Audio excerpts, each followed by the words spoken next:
Yiska, why are Overwatch League teams releasing their players?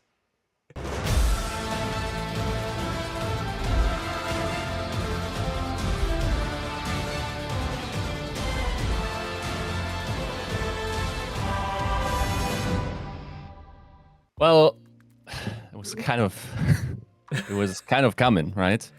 Right. The information on where this is going has been out in the ether for a while, right? Ever since the release of the quarterly earnings report for the Overwatch League, or rather for Blizzard Entertainment, disclosing that there's a possibility that the Overwatch League could dissolve and a 6 million buyout could become relevant for every single remaining participating franchise, which at this point is 19. And as per usual, after every season grand final, is usually a grace period of 1 week where organizations have to declare an option. Sure. And after 2 weeks, the season is officially over. Now, what is an option, you may ask, right? That was my next question. Contract structures in Overwatch are weird. Now, I like to think of it as the Texas clause, because famously, the Texan teams were awful at signing players at conditions that were ungodly, even for the time. Meaning that these orgs were just stun locked into some player contracts that didn't allow them to really have any meaningful improvement in player movement. Right. And eventually some, I would say, also took the piss a little bit with the practicing other games while on contract, because that wasn't contract breaking. And okay, be that as it may, the Overwatch League introduced a clause that saw players being able to negotiate a termination clause, which was a minimum of 30 days of salary. So whatever your salary was annual or per annum, they would divide that by 30 days, and that would be the minimum amount you would get when you're being paid out of the contract. Okay? Right. Does that make sense? Makes sense. So, okay, why is that relevant for us in this situation? Well, because options came up. You had to declare them. So by this point, by the officially outlined player service agreement, every player knows what's up in terms of their contract, right? Yeah. So if your option is being picked up, you need to be told. Now, that window closed last Sunday, 8th. Yeah. Therefore, everyone knows what's up. And on this Sunday, is it the 15th, right? Yeah. That's the end of the season. Yep. Therefore, that's the last pay date. Okay. Right. Now, there is of course another scenario where you just don't have an option. Like you had a 1+1, your team already triggered your option last year, and therefore, like, you didn't renew a player contract. Given where we are, nobody did that during the season. Sometimes that would happen. Like, for instance, like big players, like let's say a Capstar or whatever, they would renegotiate a new contract in season. Okay. Yeah. Sure. Yeah. And therefore, like the duration of the contract would therefore be extended because it's a new contract. And like the best players would either by choice have their contracts run out, or they would never, because they like renegotiated a good deal for them. Renegotiated. Yeah, makes sense. So given that we had the writing on the wall, I'm not aware of anyone renegotiating their contract for this year. Therefore, the only players that will be remaining Overwatch League players, theoretically, are players for which their option was being picked up. Yeah. Now, whoever does this, in most cases, will take a big gamble. Okay. I was going to say, do you foresee anyone take it? Because that, like, you essentially got players sat potentially doing nothing if the league plays out how it might. You know, do you think anyone will take that risk, or? Okay, so yes, I do, but there are noble and less noble ones. Right. Okay? Because Overwatch League teams, especially last year, got pretty creative in what kind of contracts they offer. Right. So as per PSA, you theoretically only need to start paying players their annualized rate 30 days before the start of the season. Right. Okay. Okay. So for those organizations where you're not paying the player anyway, and they still have an option with you, might as well sign them if they're good. Like, pick up the option. You're doing it for free, essentially, right? Like, whatever it takes in time of your general manager to file the option. Now, I can also confirm there's actually someone holding the other side of the phone. The league is actually accepting options, so should be noted as well. So for those organizations where they're essentially like not paying anything at this point, that's a no-brainer, right? Especially for the good players. Sure. Now, even if you just want to have them as trade bait later on and, like, you know, be able to get a buyout for them or whatever, but that type of stuff will happen. Now, there are teams that are renewing contracts, or rather taking the option year, where they have to pay immediately. Okay? Right. So they will remain in the contractual binding situation between team and team and player, and those guys pay then. Yeah. And that's a big risk to take, because think of what theoretically could happen, right? These players that are going to be in that group where you immediately have to pay are probably the better players, and they probably have pretty good contracts, comparatively speaking, right? So let's say they're making a 100K. I'm not sure what the median salary would be in the Overwatch League. If I had to, don't nail me on this number, by the way. Like We 80, 85 maybe. Sure. Salaries have definitely been declining since for a couple of seasons, but so they get their annual or their monthly rate in those contracts where it isn't, you know, the 30 days before the season, and those guys will get their usual salary that they would have gotten during the season. But if the Overwatch League is not going to continue because the vote decides that they're not going to remain in that franchise system, then those contracts are theoretically void. Okay, right. Because they, of course, are only relevant towards the particular franchise system, right? Sure. And to the Overwatch League in particular. So, not only is the franchise that is activated an option where they immediately have to pay, taking on the risk that the Overwatch League will not happen, and therefore they paid those players for nothing. Sure. They might also be liable for the termination fee that happens after. Okay. Right.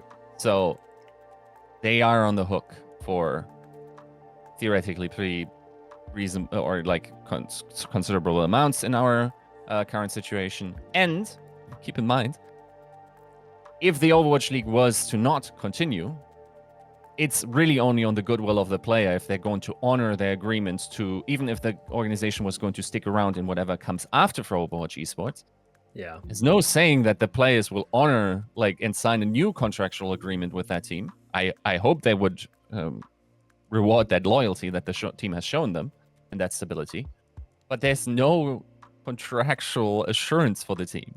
Yeah. So whoever is going to retain options are really showing maybe their belief in the system, and maybe also an obligation towards players and sustainability. Oh yeah, it's not a statement of inconfidence if you lay off your entire team. I was going to say, because with the cost related, it's not like you, because you just explained, it's not a surprise that teams like Shanghai Dragons have just released their entire roster because of the uncertainty around the league. But like you said, players being dropped and leaving now, it's not necessarily indicative that a team is planning on taking the money and running. There's more kind of nuance to it than that. I think that's kind of the tricky part in this situation, where it might very well be the case that it communicates that you no longer want to be around, right? Like it could totally be. But we won't know until the vote, for which we don't have a date yet.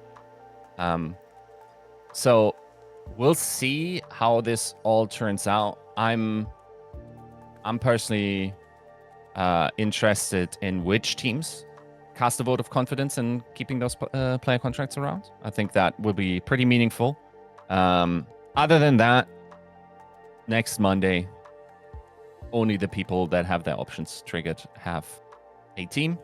Everyone else in that regard is unemployed and teamless and is a free agent by the terms of the Overwatch League. Now, I thought about the absolute bull case where someone just comes in and goes like, hey, I'm counting on this. I'm signing all the best players on minimum salary. At least they get paid, right? Like they're happy that considering we do not have a signing window announced, usually the Overwatch League does that. I don't think that's even an option right now. You would have to, like, if you're really super bullish, I guess you could sign those players to contracts that do not, work under the Overwatch League contract system. Yeah. So let's say, like, you're mega bullish on Overwatch esports, and you also have too much money to spend at this time, and you really want to buy a championship.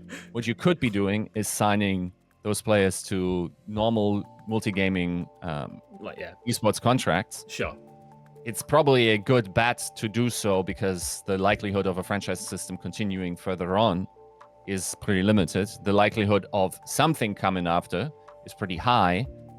Now, there are reasons in terms of the competitive ecosphere where signing a complete, like the GOAT team, like the best of the best, might actually end up not working out for you because, let's say, like hypothetically, like...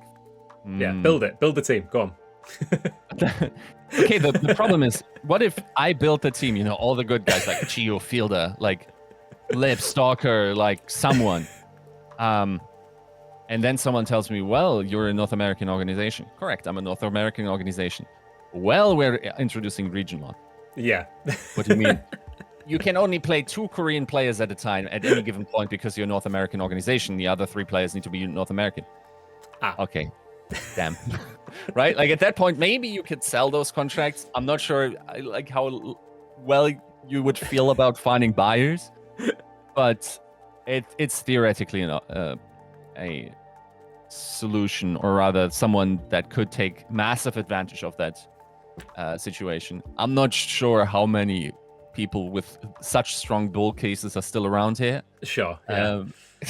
I would kind of love to see Mayhem do that because they are the absolute goats of getting a good deal, right?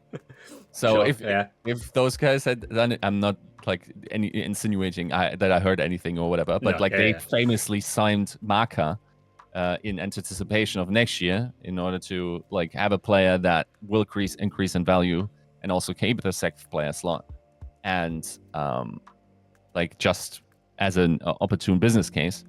So maybe teams with that type of economically and excellence focused mindset could make a play here. Moves. Yeah, but I mean, at this point, it's a pretty tough ask of teams to gamble this much. But if you did, and it pays off for you, then my lord, you deserve it.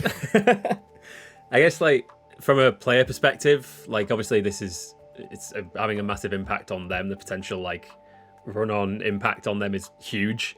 Because, like you say, there's kind of your option of, do players wait it out to see if the league is a thing? Do they potentially sign contracts and not have a league to play in, or is it more of a tier 1 Overwatch esports thing, or do they jump ship and go to games like Valorant or CS:GO, and do they sort of cut their ties and see what's out there? I guess, like, how do they even think about making a decision like that? Because I mean, and what from the league's perspective as well, or from Overwatch esports in general, you could lose a lot of quality talent to other games right now. Yes, so it's a huge problem. Okay. The problem is there are 2 conflicting goals. A, you want an esports ecosystem in the future that is sustainable and makes any sense whatsoever. Okay. Yeah. I think in the conceptual stage of the Overwatch League, there were already underlying assumptions baked in about esports, about travel, about like what playing Overwatch is like. At the same time, yes, you're working against time in terms of like who's going to retire. Famously, the Overwatch League has 60% Korean players. A lot of them have to, go into mandatory military service. Those guys are gone once they sign up. Okay, and these guys will have to make a decision based on that very soon, and this game might just lose some of the best players to that if we wait too long. The other thing is Valorant. I think personally, it's not as easy anymore to transition as it was maybe when the game came out. Famously, like a lot of Overwatch League players transitioned pretty well and had pretty sizable success or reasonable success on their first year. This game has also sophisticated, and just making the jump, like it's much different to catch up to guys that are 6 months in to guys that are 3 years in, right? Yeah. So that is also something that works a little bit in favor. But at the same time, I think like as an esports ecosystem, you could feasibly say, if we're doing our job well enough, then eventually the talent will come. We're going to reset our history a little bit by losing all those rich player history or stories. But it's more important to have a solid foundation. That's a reasonable take to have here. Still, I find that the clock is on not just because of the players, but also the org interest, right? They are not just going to have like a piggy bank where money for whatever Overwatch stuff like that they don't have a Overwatch piggy bank budget that they will keep for the next several months. They're going to reallocate that budget into a different esport unless they get told something, right? And if anything, they're waiting that piggy bank to be filled with 6 million cool USD from losing the Overwatch League spots, or not losing but selling in effect. So you think there's a reason to be hopeful that means that our favorite players might be back in Overwatch esports? Yes, but I will also say being an esports fan is not like being a sports fan or a fan of anything else. Being an esports fan is much more like being a fan of a big show that has a hard stop. Like if you were a fan of Game of Thrones, you kind of get it, because this was always going to stop at some point. It's not a soap opera that keeps going for 20 years. There's always going to be an end. Being an esports fan is an exercise in appreciating transience and getting the most out of it in the moment, and then probably, if you want to stay an esports fan, jumping to the next thing. Or unless you're one of those fans that have been in CS, at which point, like, good job, you chose the right game to love. That has been going and will keep going. But yeah, I think there probably a lot of players will try to stick around and leave their mark on whatever comes next. I also think, depending on the competitive style of format, some of those players won't be as good in that environment anymore. Okay. So famously, when systems, for instance, let's say if Overwatch League was to not be anymore and we get a tournament system where every 3 weeks we have a tournament on some weekends or wherever, that fundamentally changes what competitive Overwatch is about.